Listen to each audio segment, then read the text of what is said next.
Well, Johnny, thank you so much for setting your time aside to have this conversation. And I have to express this gratitude.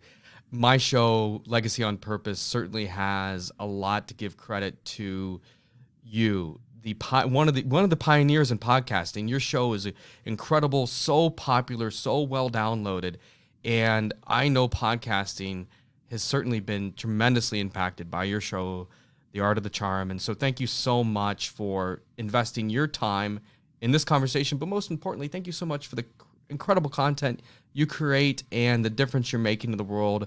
I hope you truly feel proud of what you're doing, and I can't wait to have this conversation with you. So thank you for being here with us. Well, thank you for having me, and thank you for the wonderful introduction. And I am proud of all the work we did, and it's one of the reasons I got involved in self-development. And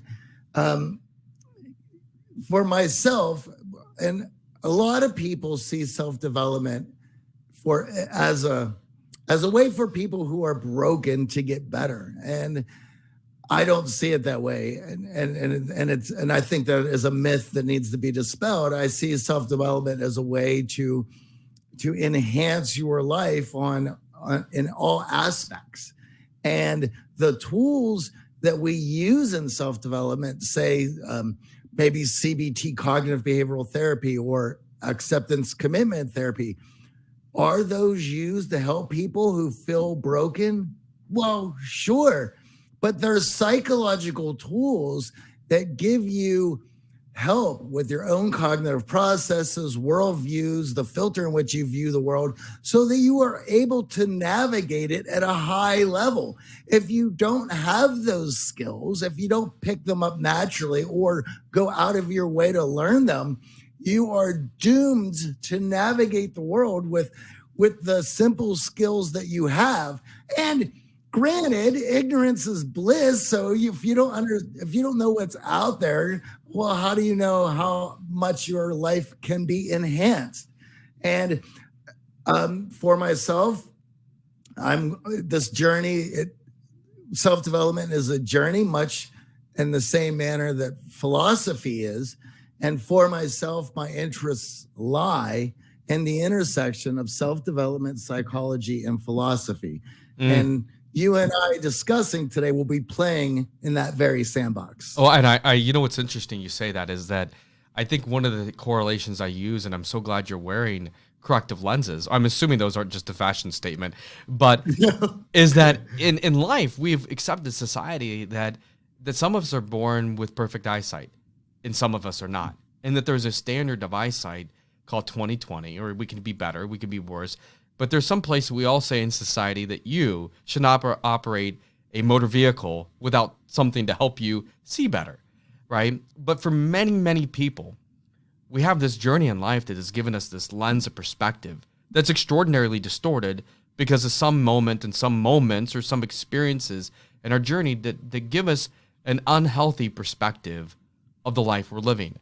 Like for you as an artist and a creator and somebody with that really, I mean, it takes a lot of vulnerability to be an artist, to be a musician.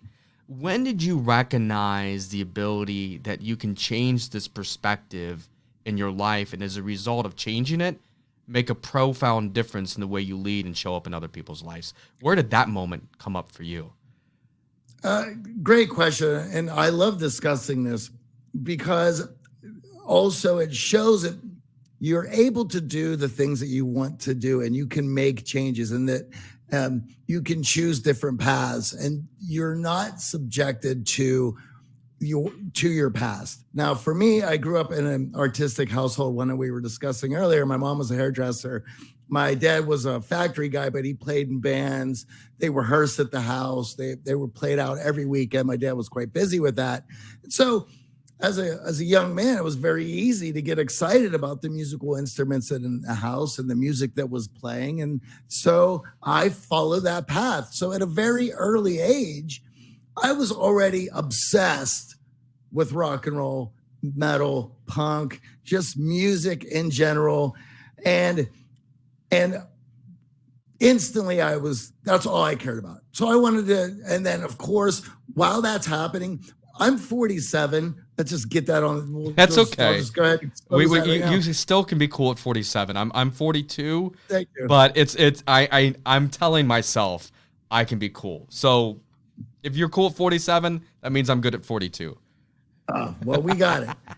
So for myself, not only was music happening at a level in my house where there was bands rehearsing and the radio was always on. Also, I got MTV hit my little suburb outside of 30 minutes outside of Pittsburgh. And MTV, when you are a teenager, when it just shows up on your box, changes your whole world because you're now exposed to stuff that wasn't on the top 40 radio. Now I'm being exposed to Los Angeles and the hair metal bands and New York City and things that I would not have been exposed to otherwise.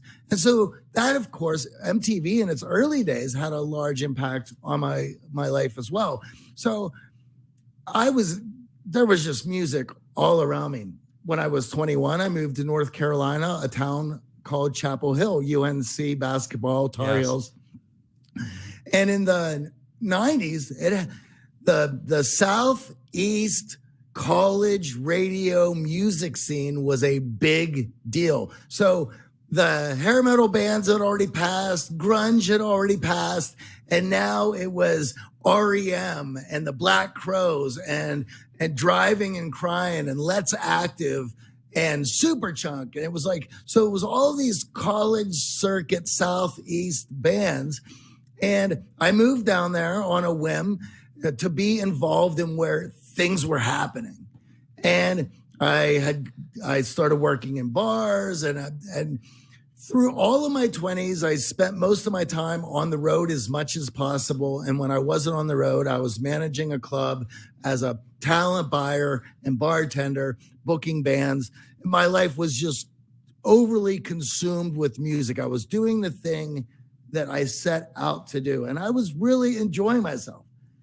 However, getting into my later 20s, staring at my 30s, the music industry that I had grown up wanting to be a part and dedicated my life to, you could make the argument that it didn't exist anymore. We are now moving into this new world of technology that we get to live in today, but it was in its very infancy. There was no streaming services. There wasn't even social media as we knew it. Friendster just ended. MySpace was kind of blowing up.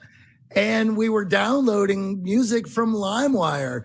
That was what was going on. But as I'm seeing this technology come in, I'm seeing its early effect on my daily life. And as I looked forward, I could see that what I had dedicated my life to did not exist. And I had to ask myself the question, well, if the industry that I dedicated my life to doesn't exist and the remnants are rapidly changing so fast that I can't predict what it's going to be or look like at that time. No one could have predicted what it was going to look like. I don't even think the people whose hands were on the technology knew what they were creating, and we're dealing with the fallout of that right now. But for myself, it's like, do you want to continue this? And the other thing is the music that I was into.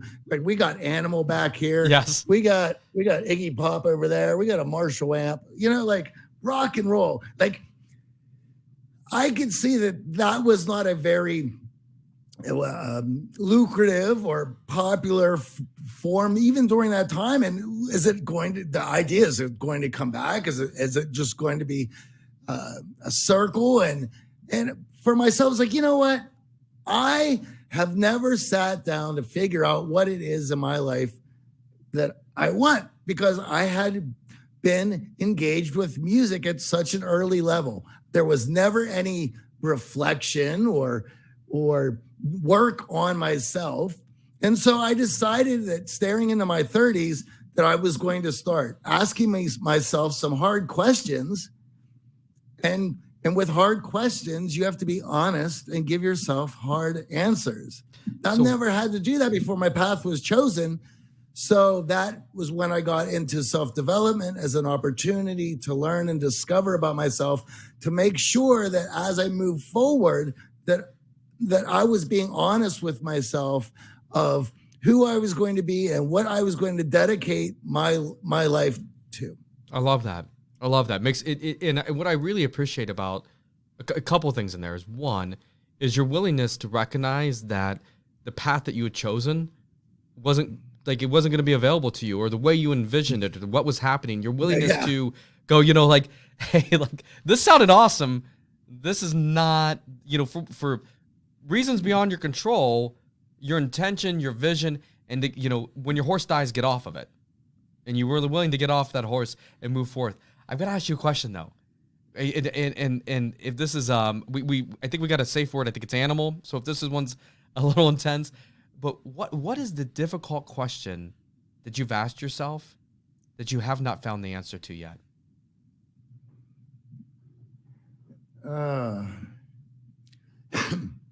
That's a difficult question to answer. Here, my screen is a little bit blurry there. Let's try this. I don't know why it's doing that. It's a new camera. So when you were closer, I don't know.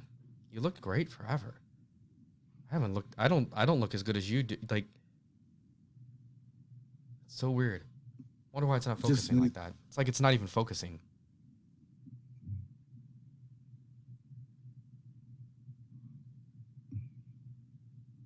Let me try this again. Sorry about that. I don't know what's going on. That's okay. I think this was your move not to answer my difficult question. Oh man. This is Take your time. Take your time. I'm gonna mess with my controller here and see if that helps at all. I'll take a sip of water.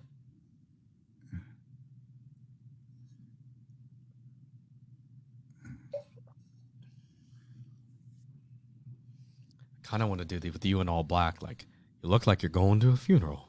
There you go. Well, maybe I am. Did that help? Yeah, you're crystal clear. You're crystal clear. Yeah. All right, now I can hear you. All right. So what is the question that I haven't gotten the answer to yet? Yeah, so what's the difficult question you've asked yourself that you haven't found the answer to yet, Johnny?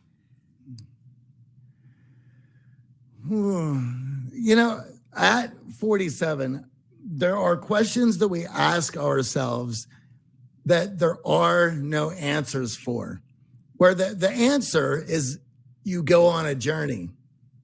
And the answer changes depending on where you are in that journey. Now, for all of us, we have when we get into philosophy is where you start asking yourself hard questions, and hopefully you will get, if you're honest with yourself, those hard answers. But the minute you turn to philosophy to start asking some questions is the minute you go on that journey. And as your experiences change, the knowledge that you gain changes, the knowledge of yourself you gain as you change, as you get older, the answer to those philosophical questions change. And I can tell you how I view the world from at 26, when my hero's Keith Richards and I wanted to be Keith Richards, how I navigated the world then is quite different than how I navigated at 47 because of the philosophical journey that I have been on. And the issue with that is you can only ask people about their philosophical journey because everything is so different with them as a person. Their journey is going to be different. And even if we have ended up in the same place now, if I discuss my philosophical ideas now, and let's say that you and I have landed in the same place, we both had taken different roads to get here. Yes. And though some of the questions that led us here were the same, Yes. how we arrived are completely different. I couldn't agree more. And I think one of the things that's interesting in this conversation for me so far is it's the understanding that in that journey, I suspect there's some things that you used to hold true that you no longer do any longer. And the things that you thought were not true, you hold even deeper to be true to yourself. And that there's this letting go. Like for me, this journey looks like a letting go and a holding on to in a continual process of holding and releasing and holding and releasing of truths until we find ourselves in a place so often for me where I hold very little to be rigidly true anymore in my life and stay at a place of constant openness and curiosity. And through that place of being curious, truly authentically curious, I find my speed of learning to be so much faster than it ever has been before.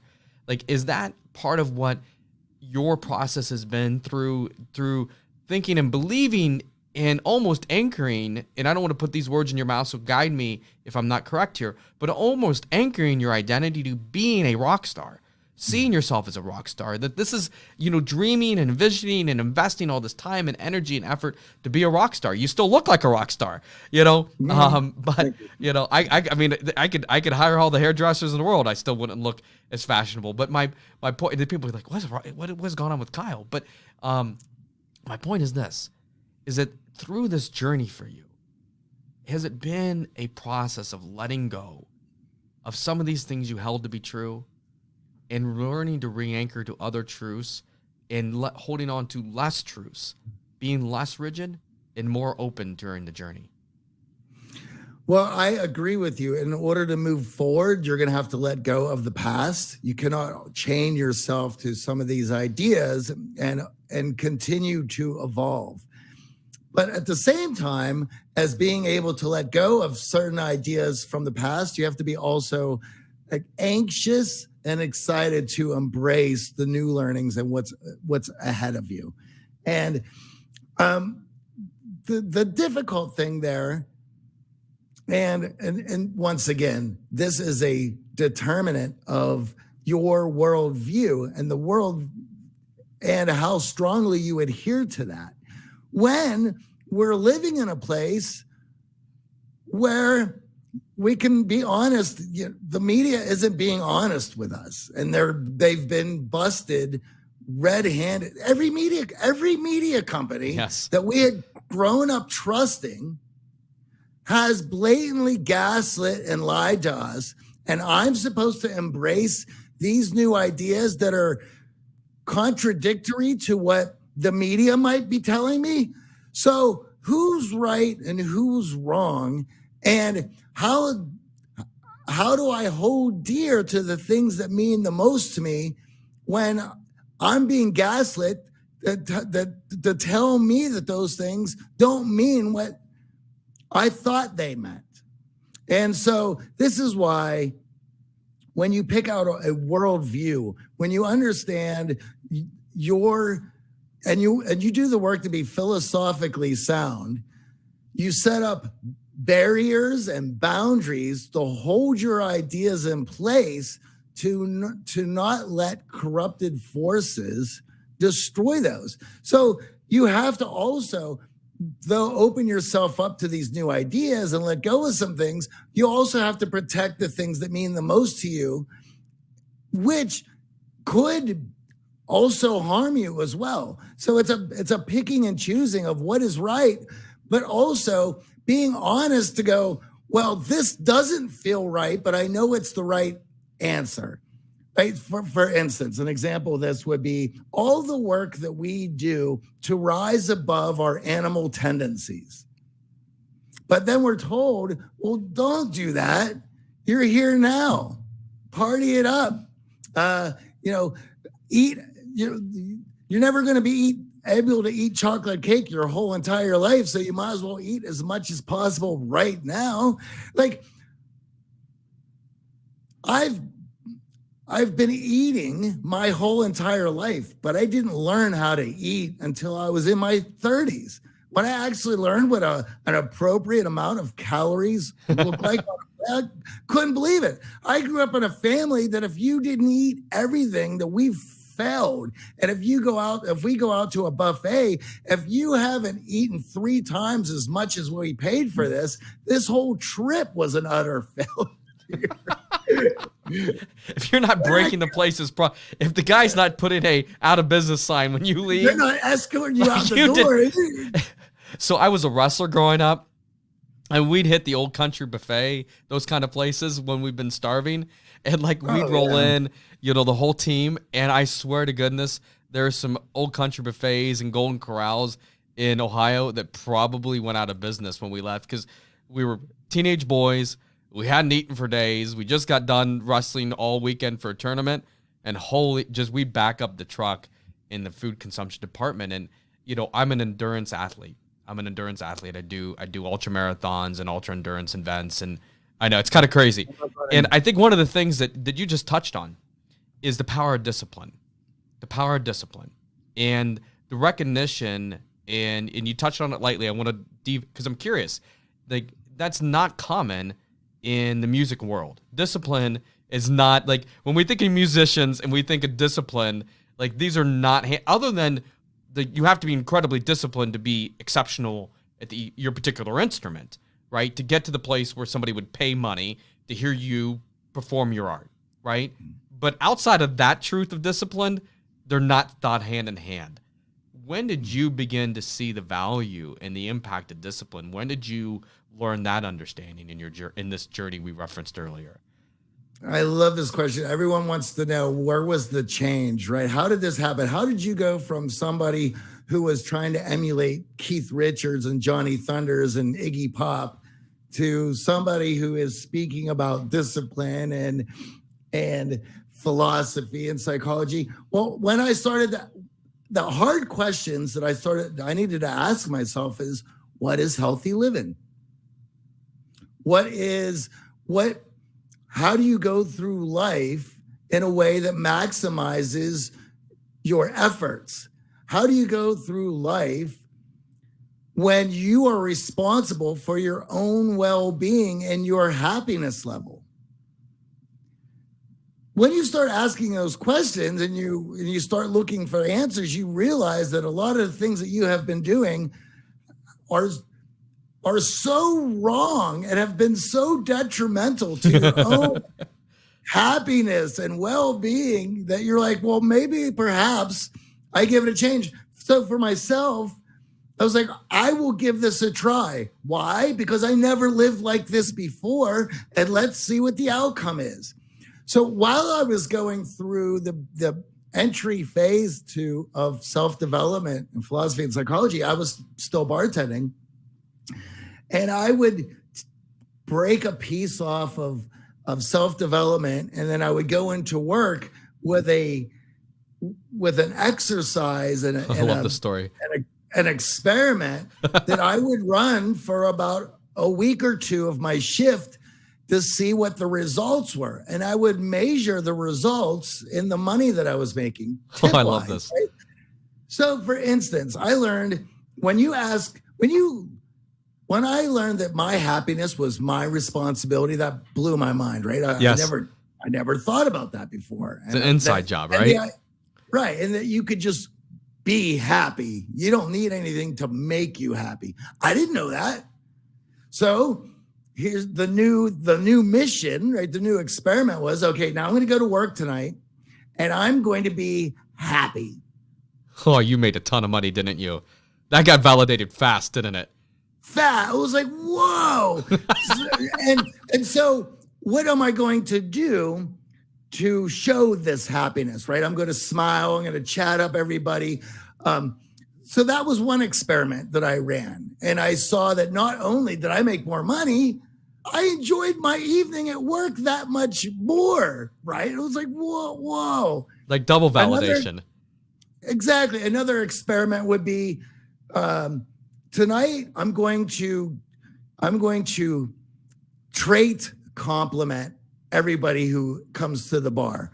this is something different than a superficial compliment. So if I'm just complimenting on people like, oh, nice shirt, or I like your hair, or whatever, it's like, okay, well, how does that change if I give somebody a trait compliment? Like, rather than I like your shirt to I like your sense of style.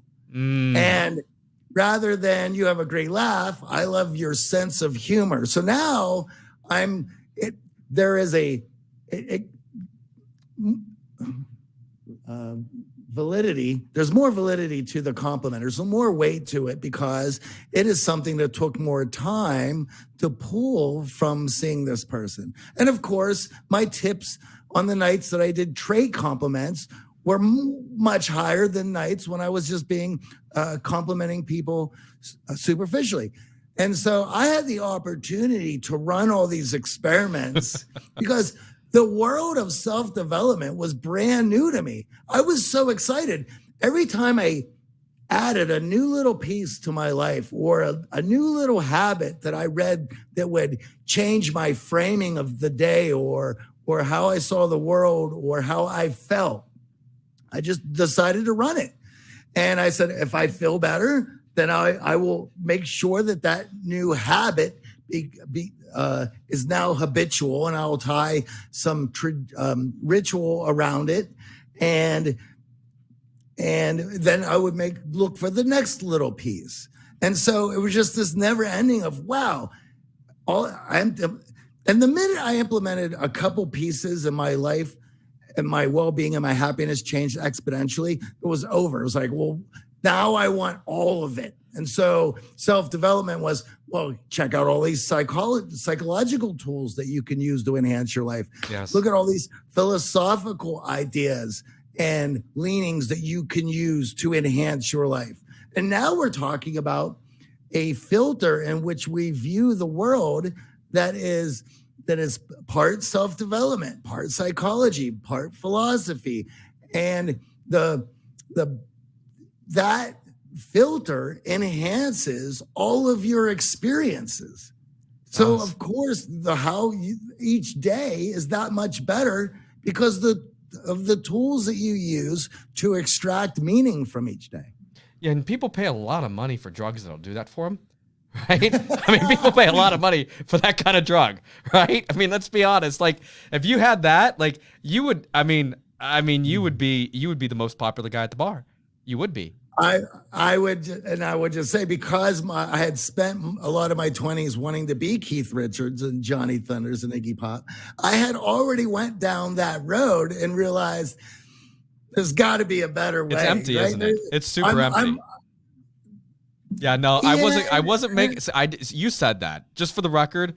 You made that. You can make that confession. I didn't draw that out of you, but no, it's true though. Like, we chase this feeling, this ideal of what happiness comes from, and we look for it in so many different no-win situations where it's a pill, whether that's pharmaceutically prescribed or more organically created, if you will.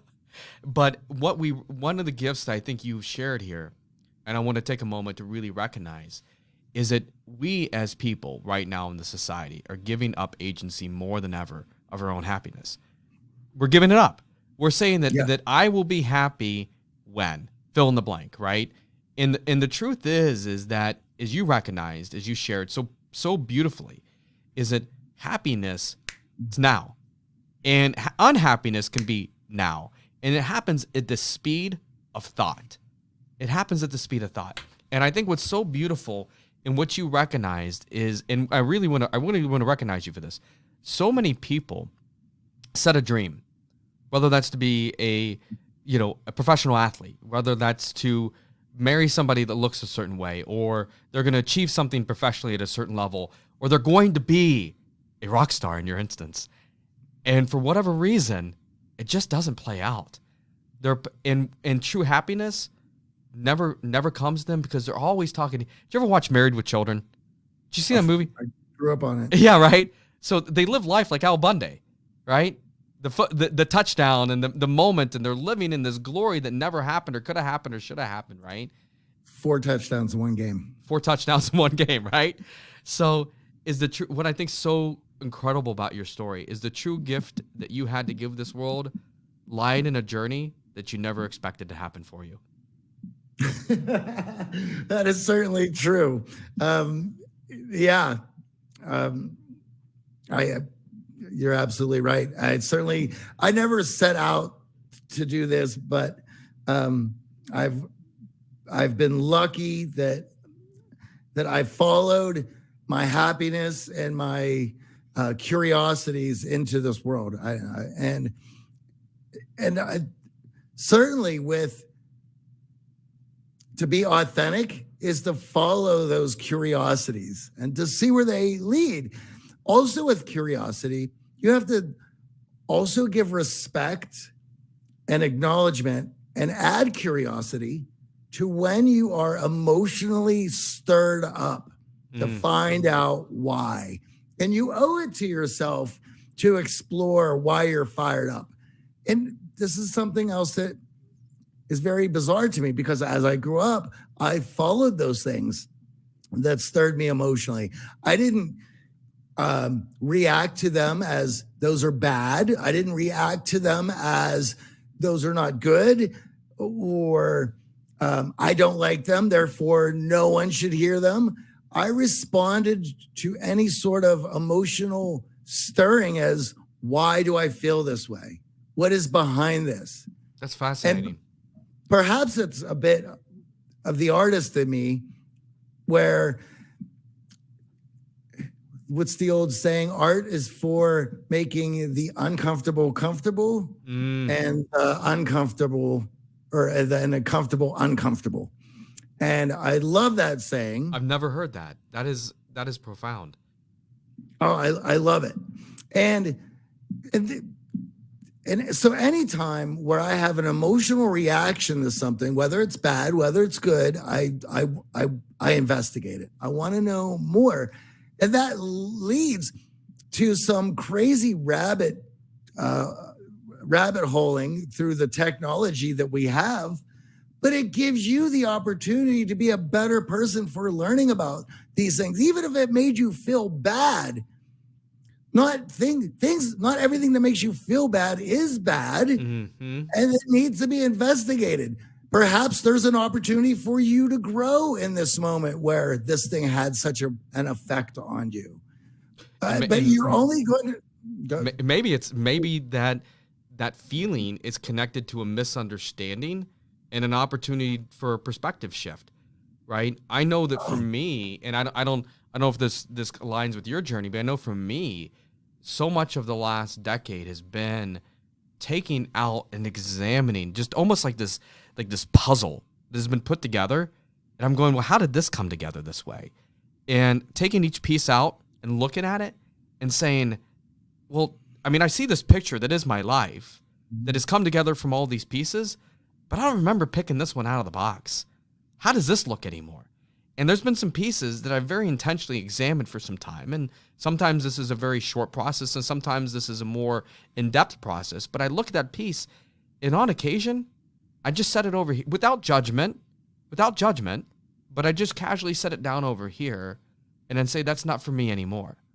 And I find a new piece, and I put it in the picture, and things become much more beautiful through that selection and experience. That's great. I love that. And I think one of the things that's so powerful is we begin to understand that is a choice we have. And that one of the things I thought was really powerful that you just said is that these emotions that you have, so often we stand in judgment of them, right? And we say that I shouldn't feel this way, or I should feel that way, or I can't believe I'm feeling this right now. And the truth is you're feeling all those things for a reason. And if you can stand in non-judgment of yourself, right, which you have done, and just get extraordinarily curious with why you feel that way, it's the birthplace of understanding where it comes from and the opportunity to decide whether that's serving you any longer anymore. Yeah, I mean, this goes with it's part stoicism, it's part acceptance commitment therapy, where you're able to defuse thoughts from emotions, and it's a practice of being able to do that. So we're able to examine why we feel the way we feel. We're able to examine the thoughts separately from the emotions to see what is there, or do I have a reason to feel this way? And if I don't like the way I feel, and because of this trigger, well, then let's examine why that is. And as you mentioned, that's where the biggest lessons in life are. That's where the biggest surprises, and I think the most missed opportunities, because we scared ourselves with how, because of our emotional reaction was so strong, it's a scary thing to investigate. But if you don't investigate it, how could you understand something that has so much power over you?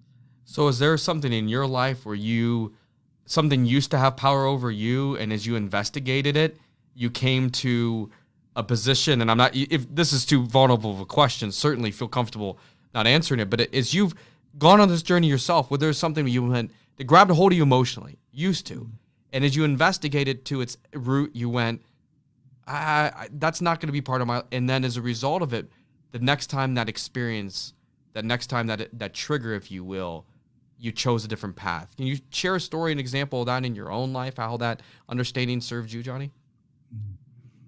Yeah, I think I ended up in this position and getting into this line of work from the emotional response that I've had to certain ideas, especially learning that how I had been living was not in a productive or meaningful manner. One that put me in a position where I was trying to extract value out of the world and view the world as a consumer rather than adding value to the world and seeing the world as a producer.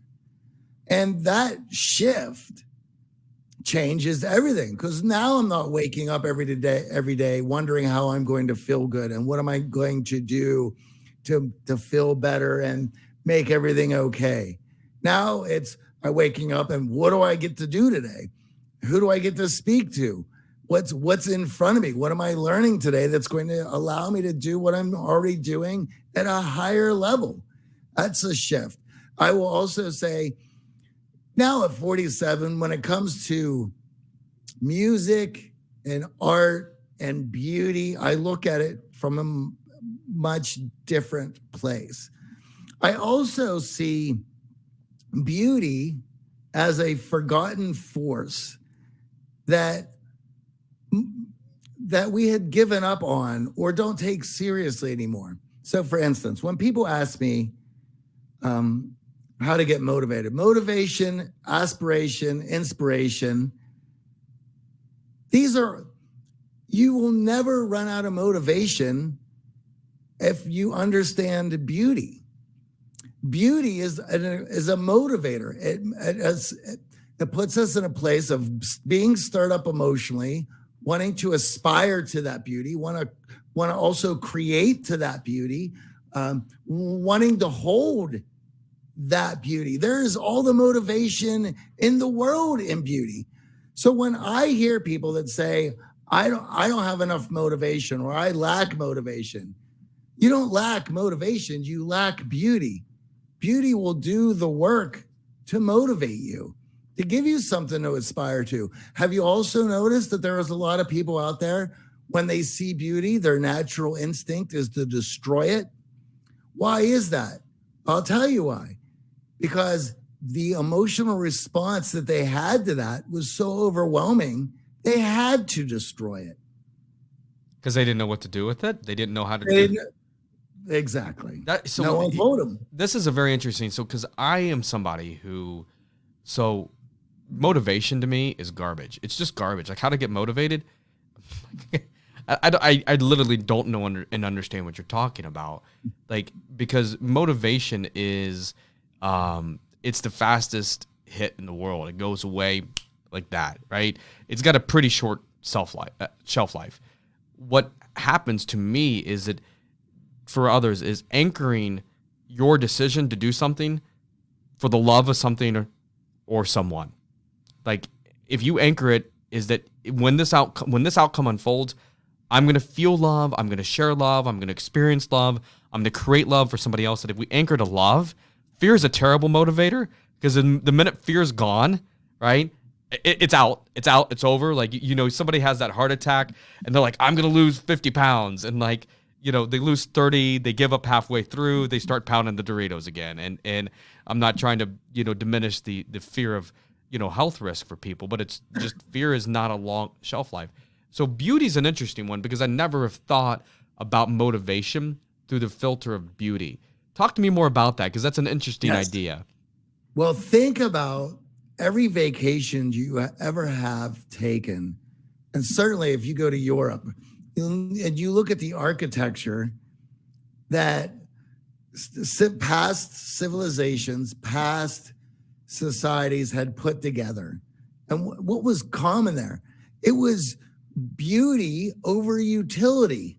Why? Because they needed to create meaning, to stir emotion, to anchor your motivations, to anchor how you maneuver in the world and what you contribute to that society. If that's not anchored to anything, why would anyone contribute? What is the purpose of getting along with your neighbor? For instance, here's something I just loved. So I'll get to that in a minute. Let's do this. So in Budapest, there is a statue on top of the hill of Budapest, and it's like a bishop or a priest, and he's just holding a cross over the whole city.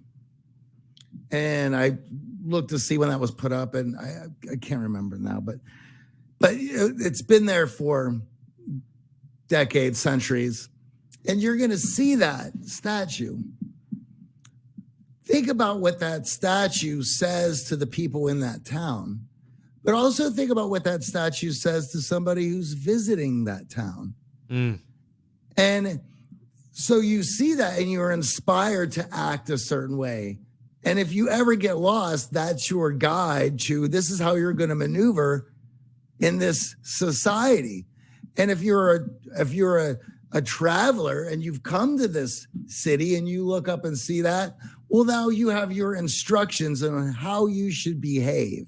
Now, they got to make that statue awe-inspiring to stir those emotions so that perhaps you feel some divinity in being in front of that inspires you to act in a certain manner. Think about the churches that you see in Europe. And you go to a church in, say, Spain, and you find out that it took several hundred years to build this church. So you telling me the guy that decided to build this ain't even going to see it when it's done? And the reason it took so long is because they needed these stones to be dragged several hundred miles away from another country. Well, what's the purpose of that? Well, because the purpose had nothing to do with utility. The purpose was about beauty, because beauty is a motivator. That's incredible. That's that's an impactful piece of information you just shared. Because I don't think this. I agree with you. I think beauty has really been set aside in this country. It has. Big time. I mean, you look at, like, I live in a home that was built in 1912. Okay, so it has all these elements of architecture that aren't done anymore. Not at all. Nope. And when I look at my home, and I live in an area where it's not cost effective. Oh no, dental molding? Are you kidding? And so I got to tell this story. So there was a 40-foot cherry tree on my property that was dying, and I looked at this thing and I said, I can't. This cannot become mulch. So I spent an enormous amount of time, and I found an artist who was building furniture out of dying trees, walnuts, ash, what have you. So I hired somebody to come in and cut this tree down in one big, just 40 feet of, right, lowered it down. It was unbelievable to watch. I was home when this happened. They brought in a mobile sawmill, and milled built boards on my house, at my property. They take it away. A year later, it's finally air dried enough to go into a kiln. Okay. And then 6 months later, I get the table. It is 10 feet long, 10 or 12 feet long. It's 2-inch thick solid cherry. There's not one piece of that table, other than some screws and some bolts, that came from anything other than a tree that used to be on my property. It is beautiful. It weighs an enormous amount, right? But it is absolutely gorgeous. Had the guy lay on his back and sign the underneath of this thing. I don't know where he's gonna go, but I wanted to remember who was part of that journey. The guy's name's Brian Parsnell. He's incredible. But I looked at this tree that God had created, that the universe had created, and went, this needs to have a second life. There's beauty in this that can't go anywhere. So I never thought about it through that filter of how this motivation of creating beauty, right? This motivation to see beauty in this motivated me to wait. I mean, my goodness, I could have had 10 tables delivered from our house in that a period of time. Yeah. Mm-hmm. That's a really interesting perspective. Well, it also goes with, you're able to build ritual and tradition around that as well, because it has so much meaning. It just allows things to stick. And when we look at the modern world, we see things being, well, what's cost effective? What's the utility? Is it practical, right? Practical, cost effective, and what was the other? Oh, and utility. Does that sound sexy? Does that sound like anything you want to visit? You want to see? Does that sound like a motivator? No. That just says, yeah, it'll get the job done. I don't care about that. And then and think, I mean, and I hate how cliche this might seem, but I would think if we filled the world back up with beauty rather than utility, I think we would be able to talk to each other in a more meaningful, understanding, and respectful manner, because people will understand that these things mean more to us than being cost effective, or it serves a purpose. If people understood the meaning behind things, maybe perhaps there would be a little bit more respect for it. Because, for instance, if I give up the things in my life that have meaning for utility, then I'm going to expect you to. Yes. And I would also say that in our culture, and you've mentioned it and I've mentioned it, we've set beauty aside for practicality and utility. And then we expect everyone else to give it up. That's rude of us. It's rude and it's disrespectful. Well, and you know, as you expanded upon this point, I think one of the things that also worries me as you share this and is we're dialoguing on this is that, okay, so if all things are nothing but utility and efficiency and minimum, well then, and all those things come from us as people, then how are we evaluating human life? Are we evaluating your life and my life based upon, you know, a machine and nothing but a capitalistic, like the worst of capitalistic perspective? Like, do you see the slippery slope we're standing on now? Yes. As you started to dialogue in this, I'm like, holy cow, I never really considered this at the way you're presenting it. And yeah, I see like that is because now do you believe that's the first step in dehumanization is the loss of beauty? Yes, I do. And you would think, by the way I talk about this, that my apartment here in Las Vegas would have tapestries and statues. And there's Michelangelo's David in the corner. No, I live a very modest, minimalist apartment. However, so my medium of choice for beauty is music, and poetry and lyrics. But I also love, here's my favorite thing to do. When I go on vacation, I want to put myself in front of beauty and I let the emotions well up in me. And then I take out my phone and I have a pages thing running where I put thoughts down when I'm standing in front of things that are awe inspiring, and to compute what is going on. And because what is happening is it's a shaking of the box, right? It's stirring all the emotions. It's getting things flying around. This is where you're going to be at your most creative. This is where you're going to see things through a different lens. You're going to be looking at things from an angle, from an emotional standpoint that you wouldn't have seen if you weren't stirred up. And so when everyone's like, okay, well, I love this idea of beauty. How do I get back to it? How do I bring it into my life? Well, go out and put yourself in front of it and allow yourself and do yourself the favor of writing out your thoughts. So you have to commit to those words and those emotions and those feelings so that you can examine them from an objective standpoint. And what does that mean to you? I love this. And I run a ton, as I think I mentioned earlier, and it's all, outside. There's nothing more painful than running on a treadmill. And it's the worst. It's the worst. And one of the things that I find beauty in is just in creation, in the world we live in. Yeah. And I'm blessed to have, there's a canal that runs through my city, and it has a wonderful towpath I can run upon. And there's nature preserves that are along it that wealthy citizens have donated land along this thing to allow there to be some nature and not just urban sprawl around it.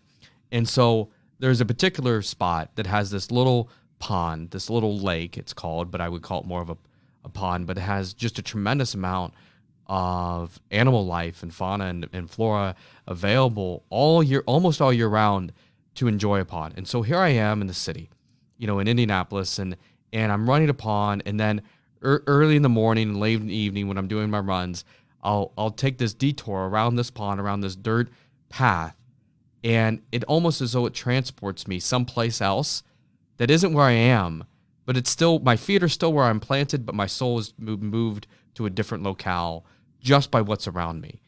What I hear you saying is to put ourselves in that sort of state, whether that's music, whether that's nature, whether that's literature, wherever I find myself in that state in nature very easily, is to put ourselves in that state of connection to beauty as much and as often as we can. 100%. And it allows, when you do that, it allows for you to begin to start appreciating that beauty in other things, other mediums that maybe you're not all that familiar with. And when I was younger, in my 20s, there'd always be a girl like, oh, you got to come see my photo exhibit. Of course, as a young man, it's like, I don't care about the photos, but I'm going to come to your photo exhibit. Yeah. And you're standing, you're like, yeah, oh yeah. Like inside, I'm like, I don't get it, but yeah, it's a great photo. But as I've gotten older and learned to appreciate art, and I think it is something that with age and experience and philosophical meaning, that you start to see the beauty in things a little bit more clearly than when you're young and you're narcissistic and self-centered. And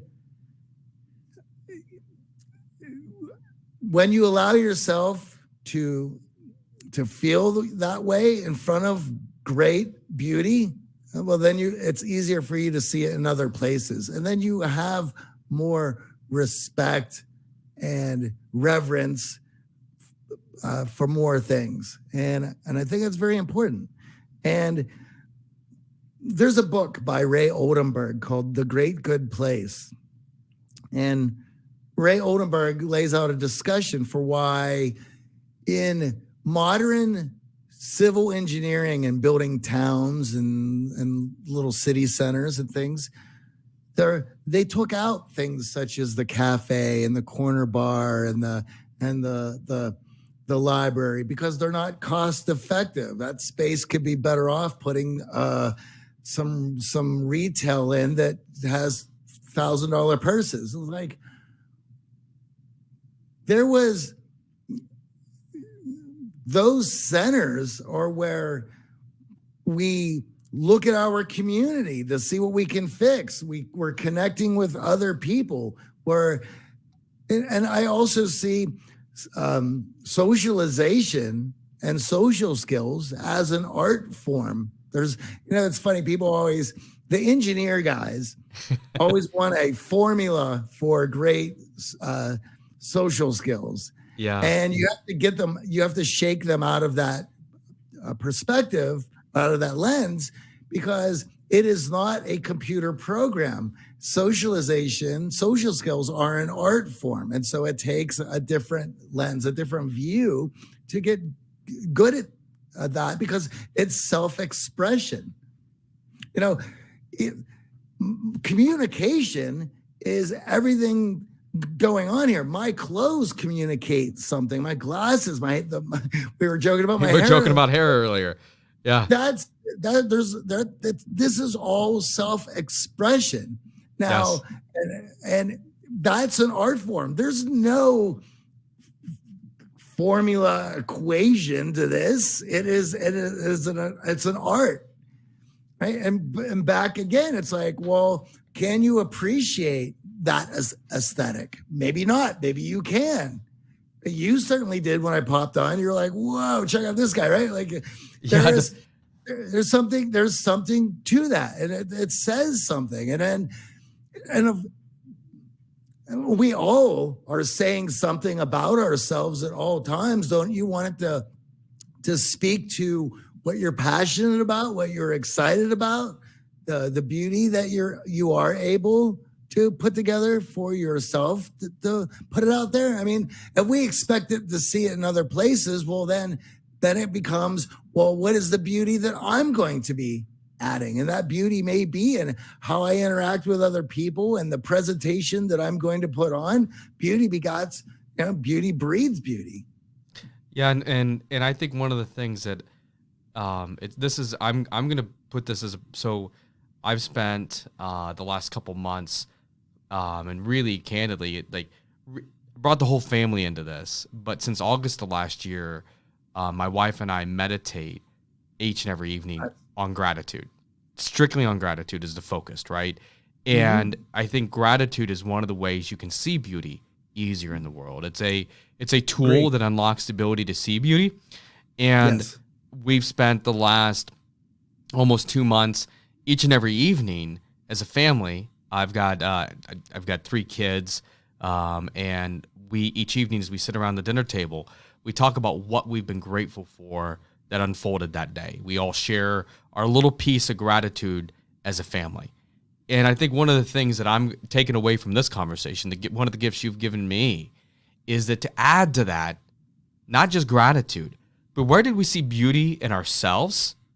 And I think that that's one of the things that, as I hear this, is that I think so often, and, for both genders, men and women alike, while it's more common to refer to a woman as beautiful, is what do we see inside of ourselves today? Where do we bring beauty into the world? And where did we see beauty in ourselves today? Do you ask yourself those questions, Johnny? Is that something you kind of download or, think about as your day ends or as your day begins? Well, a gratitude practice is certainly important. I try to do that in the mornings.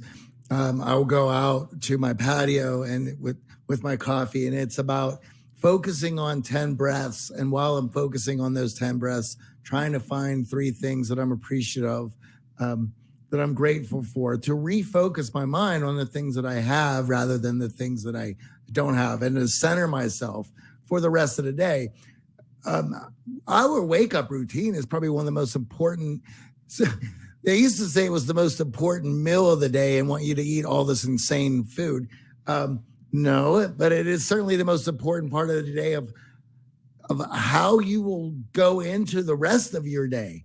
Those first moments and those first habits count about what you're focused on, how you're going to show up, your excitement level. It's all right there. And of course, if that becomes the most important part of the day and it's going to dictate the rest of your day, well, then you want to prepare for that very well, which means I want to make sure that I get a solid evening of sleep and I'm well rested so I can put together the right habits and routines in the morning to give me the ability to get the most out of the day. So true. So true. So true. And I think so often we discredit that. Like, how did you start the day? Well, I reached for my phone, and I read my email. Barf. Barf, right? Now, I had an extraordinary start to my day today. I played hide and seek, or as my 2-year-old calls it, seek, to begin my day underneath our covers. And as she's giggling her head off, as my wife is supposed to not be able to find her. And then my 8 and 6-year-old joined us in this incredibly difficult game of hide and seek. But it was an incredible, incredible start to my day. It really was. And, I don't know if that's something I can make a routine, but when I'm training for an ultra endurance event, there's a very habitual process that I do. Oh, I bet. Every bit of it, what I eat the night before, how much rest I get, what time I get up, where my clothes are laid out, what I'm going to be listening to, what I put inside my mind, what I put inside, it's very all of these things. You have to be extraordinarily disciplined throughout the process or you're never going to get there. And what I think that is so cool about what you're talking about is that whether it's finding beauty, whether it's finding gratitude, whether it's changing our perspectives and the way we see things, this whole dialogue you and I have had, the honor of exchanging here today, is that there's an intentionality behind it, that we have to be intentional with creating what we create, that all the beauty in this world doesn't just fall out of the sky, that gratitude isn't just something we drive through the Starbucks and grab. I'll take a venti gratitude. It doesn't show up just without effort, that there's an effort in this process of creating the world and the life that we want to live in.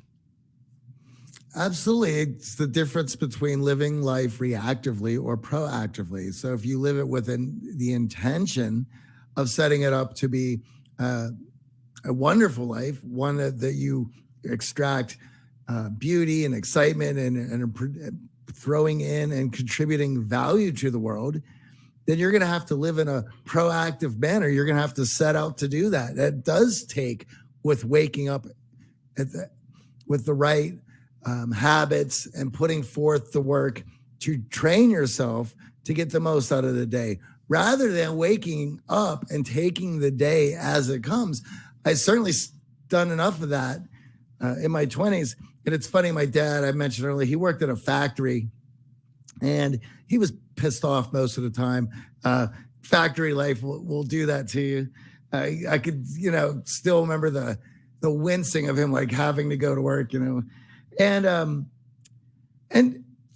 when I grew up seeing that, the idea of waking up early in the morning or having to go to work, to me, looked like a slave life. And so I went into my 20s thinking, and the idea of making it means I don't have to answer to anybody and I'll do things when I want to do them, if I want to do them. And I'll wake up when I wake up and I'll go to bed when I go to bed and no one tells me what to do. That's how I'll know I've made it. Only to get into my late 20s, angry, pissed off, unable to really make headway in my life, to be constantly frustrated, only to learn the complete opposite of discipline and structure and meaning and responsibility. All the things that I, for some reason, got in my mind would make me a slave were the very things that I needed in order to free myself. I literally was just, if you knew how many times I've said that the fastest pathway to freedom is discipline, I know. And here, it's funny you say that. Our early 20s journey, like my wife will ask me, what were you like in your early 20s? I'm like, not marriageable. I was not marriage material. Like I was not, like I am glad you did not know me then. She's like, what do you mean? I'm like, I'm going to share one story and then we're going to call this quits. What do you think? She goes, okay, what's the story? And I share the story and she goes, okay, got it. I literally, during a college football game, I can't believe I'm going to tell this story, but you're just somebody I think is going to appreciate it. Please Pretend do. that nobody else is listening. So during a college football team for my game during my alma mater, I convinced the mascot to give me the top part of the mascot. Now, it was a mascot uniform designed for somebody 6'2", not 5'6". So this thing did not fit well. And my football team for the college I went to was not good. Like, we were literally on David Letterman show for being so awful because it's his alma mater, Ball State University. And so, like, we went Right. seasons and seasons without winning, right? So we're winning a game. And I take this mascot, put it on myself, and attempt to run onto the field during a live football game. I'm gonna cheer on so I try to run onto the field while the game's going on with the Ball State mascot. True story. And I get tackled by a second string or third string football player. I get just absolutely leveled. So I share that story with my wife, and she looks at me and she goes, that's all the stories I need to know. Thank you very much. Of how I was in my 20s. I mean, I was not contributing. It was entertaining. For those who saw it, it was extraordinarily entertaining. I was lucky not to get arrested. But my point in that story is that like, what I thought was freedom was not. It was the opposite. No. Right? And what I understand as freedom today is the willingness to see that certain behaviors and choices will never set us free. And the willingness to hold ourselves accountable to certain choices that truly bring freedom. And it's incredible to hear you dialogue on this. This has been a fun conversation. Well, thank you very much. I appreciate it. You can share that story in the future if you liked it. I've got way more than that, but we'll keep it reasonable for recording purposes. That's for sure. You know how I came to terms with my 20s insanity? To only realize that you don't get old and wise without being young and crazy. And so I could go, oh, well, I put in the young and crazy to an extreme level. So now I'll reap the rewards. I like it. I'm like, I wouldn't be this wise if I wasn't that stupid. Listen, I promised you could read a book. I just lived it. And it was, I think one of the things is that we're so afraid of making mistakes in this world. And we're so afraid to step forth and to really have that embarrassing moment, to have that getting tackled on the football moment, to have whatever your stories are, they're irrelevant for this point, is that there's a gift in them. There's a gift in all of them. Yes. And I think I just had my point. What was the thing you just meant? Is that we're afraid to make mistakes is what I really saw your light bulb go off. So think about this for the young kids out there. How are you supposed to let go of your past and embrace your future to become the person you were meant to be if you're carrying around?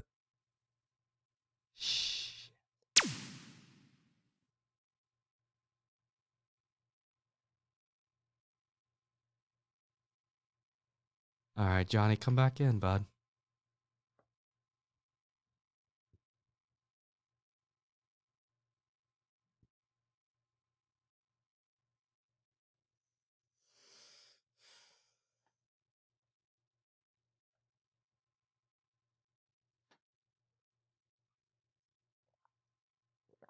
Oh, so hot.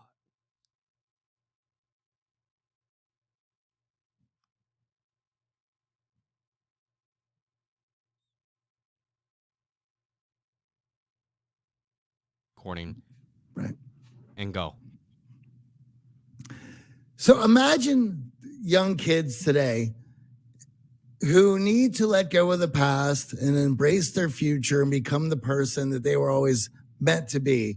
And you know as well as I do, at some point, you're going to have to come to terms with the past and let go of certain ideas that keep you there and embrace new ideas that'll take you into the future.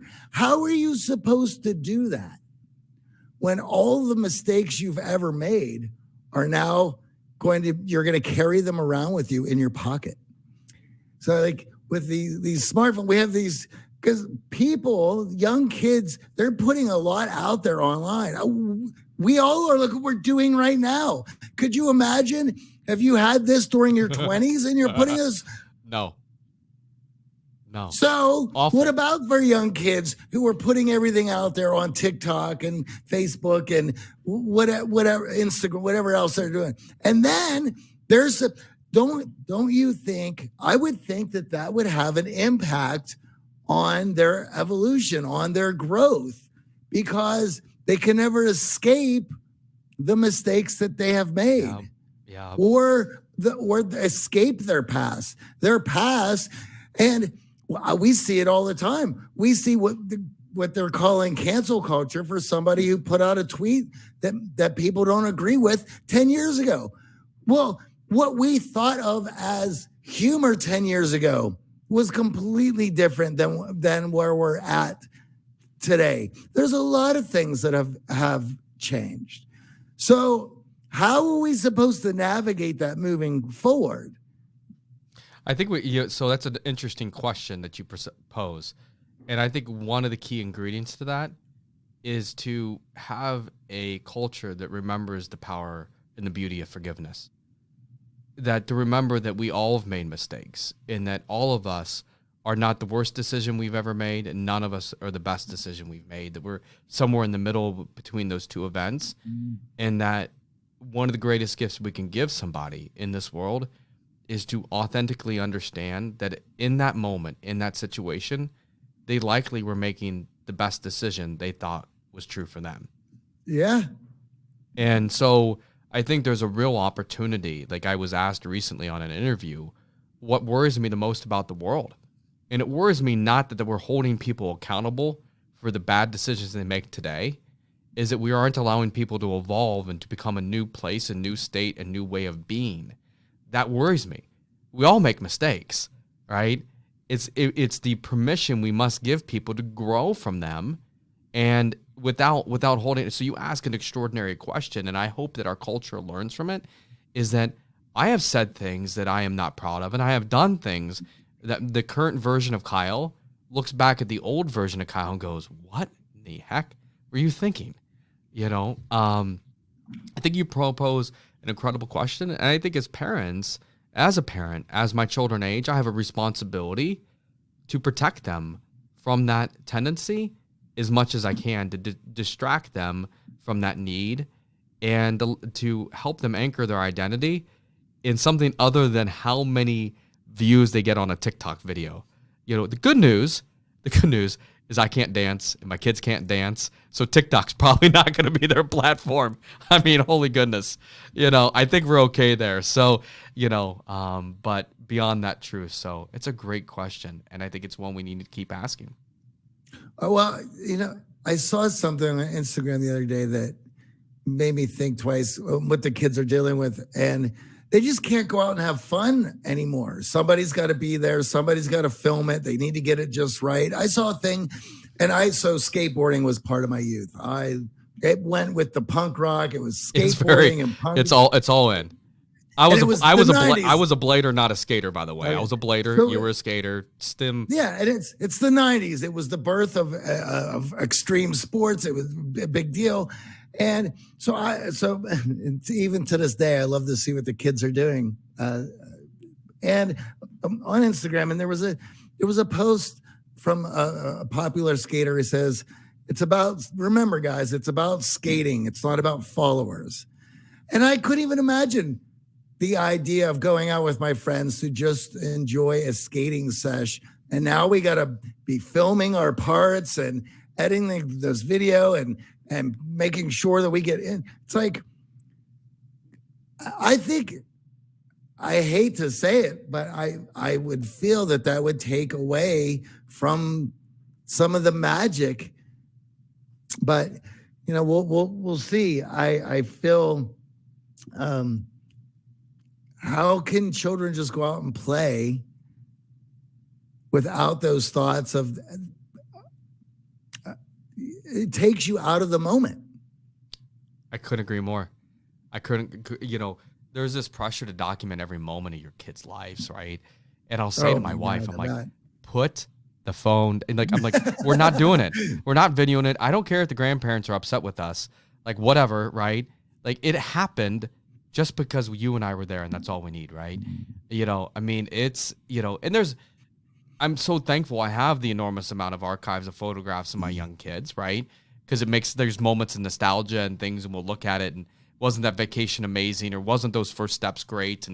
But in general, like if like I forget what was the I think it was my daughter was playing softball for the first time, and I did one video of her batting, and then I texted my wife and I said, she wasn't there. I said, that's it. I'm putting the phone down. You've seen one. I'm sorry. I just want to be present in the moment. Yeah. And Why should you be watching your daughter playing ball through a phone? Yeah, it sucks. It's not the right way to do it. So no. Well, Johnny, I want to just thank you again. This has been a wonderful, wonderful opportunity to spend time with you. I want to thank you so often in life. When somebody has gone through the transformation that you have, they don't ask that next question, which is, how can I use this to serve others? And this world is a little bit better place because your willingness to be open, to share the beauty in your growth, in your journey, and some of these incredible pieces of wisdom that you've shared with our audience today. So, I just want to thank you for everything you're creating, the content you're creating, and your wisdom, and your willingness to put it out in the world and allow it to stand on its own. So thank you again for your time and everything you're doing. If our audience wants to find you, how can they find you? How can they support you? Where can we find you on social media? Share with us how those who are interested can support you in the work that you're creating. So I handle all the social media for The Art of Charm. So if you follow us on Instagram, you follow us on YouTube, you follow us on Twitter, that's me you're dealing with. And I have a lot of fun with having those platforms to put our messages out and talk about making mistakes and fumbling around. I'm a bit of a boomer when it comes to technology. So you might see a video on Instagram that's half cut off or that's probably me. But, we put everything up. YouTube is going to be probably, we're changing the way we do things up. YouTube is probably the easiest way to find new Art of Charm content. We put stuff up every week, and we're going to be doing it close to daily. But at The Art of Charm, everywhere you find awesome, fun stuff, we'll probably be there as well. So. Wonderful. We'll be linking all of that in the show notes. Again, thank you so much for your time. Truly a gift to spend this hour or so with you. Thank you for having me. It was an honor and a pleasure. Thank you.